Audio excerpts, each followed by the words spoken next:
NormaLyte community. My name is Valerie. I was diagnosed with POTS when I was 15 years old in 2015, and I am a recent graduate of Vanderbilt University. While college is so exciting, it can also be a super stressful time, and I don't want POTS to make that any more stressful for any of you. I'm so excited that I've partnered with NormaLyte to bring all of you Project POTS. It's a free ebook that has all of my advice for college students written out in it.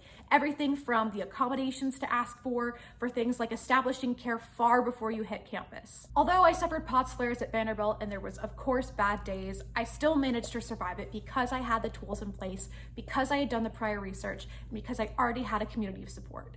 I'm here to help you learn how to do the same thing. Going to college with POTS is not easy, but it is absolutely doable, and I am here to make sure that you all have the tips, tricks, and tools you need to have a successful, safe, healthy, and happy time. As part of this initiative, I also offer myself and my help. Whether you have one question that you want me to answer or want some more one-on-one help for your college search and your specific needs, I'm happy to help and be a resource in any way I can. I look forward to sharing my experience with all of you, and of course, if you have any questions or want to reach out or just want someone to talk to about POTS in general, please don't hesitate. My contact information is at the bottom of this page. I look forward to helping and connecting with all of you, and in the meantime, stay healthy, stay safe, and stay salty.